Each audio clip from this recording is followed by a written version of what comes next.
welcome to this week's Bed Rest Audiobook of the Week.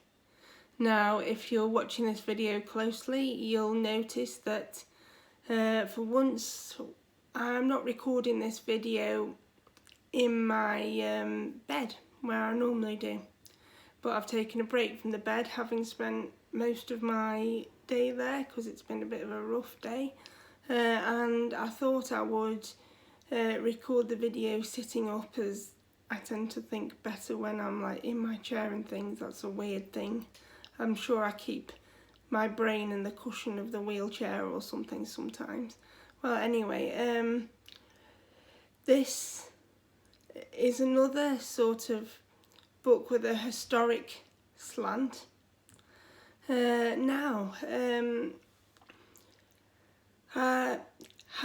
any of you guys ever wish you were born in a different time?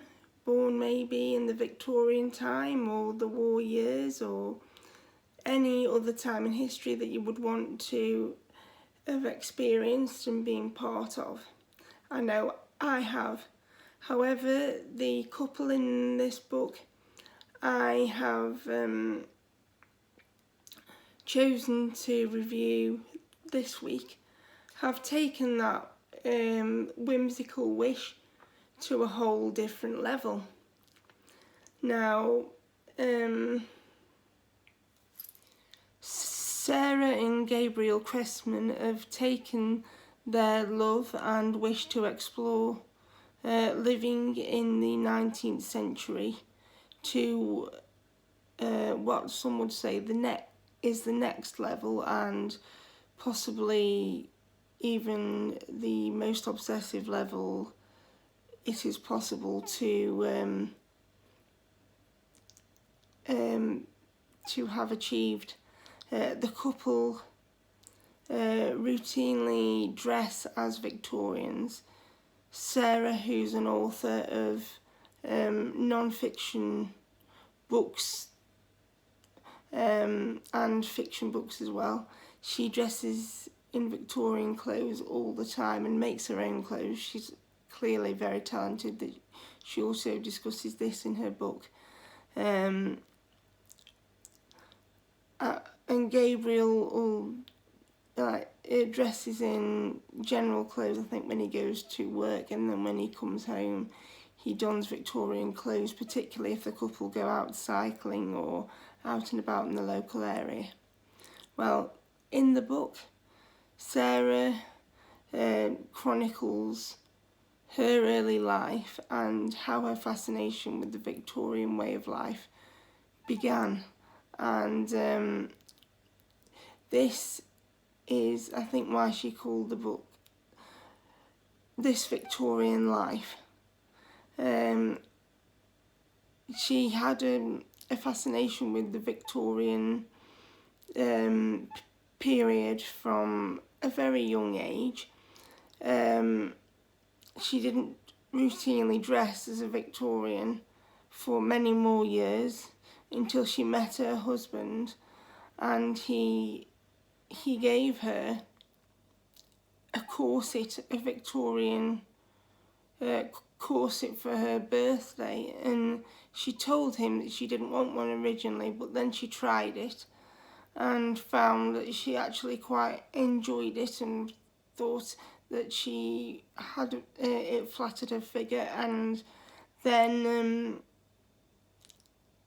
she went on to try other sort of more period clothing and felt very comfortable in it, more comfortable than she'd done in more contemporary dress. This led to her wanting to sort of live a Victorian life more full time. Now, the couple also in the book chronicle when they bought their Victorian period house in Port Townsend in Seattle, and how they slowly converted it back to its period sort of heyday, and how they use things like ice boxes and oil heaters and various other things in times when most of us in the 21st century would be looking to modernise. I've seen pictures and video of their house online, and they've got they've done the most wonderful job, and I'm very sort of jealous of the way that they live in a way, because it's very simple. It's a period in history that I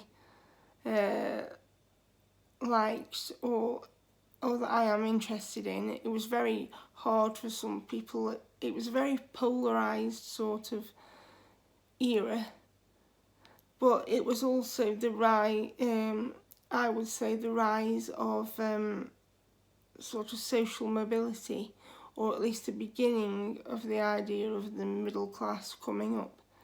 So I think that's what fascinates people the most. I mean, the Victorian period was obviously much better if you had a lot of money, and it was seriously not good if you were at the very bottom end of society, couldn't afford to feed yourself, etc. And I think it does get largely romanticised, but the book Sarah has written is a very interesting sort of book if you want a more sort of American slanted view on the Victorian period. Me, as a British person, sort of found that very interesting, because I always think of the Victorian period as being almost an exclusively English event, but it's interesting to see it from across the other side of the pond. So I would advise you to at least try the book out, listen to a sample on Audible, or download a sample to your Kindle and see what you think. I'll see you next week, and hope you have a safe week. Okay, bye.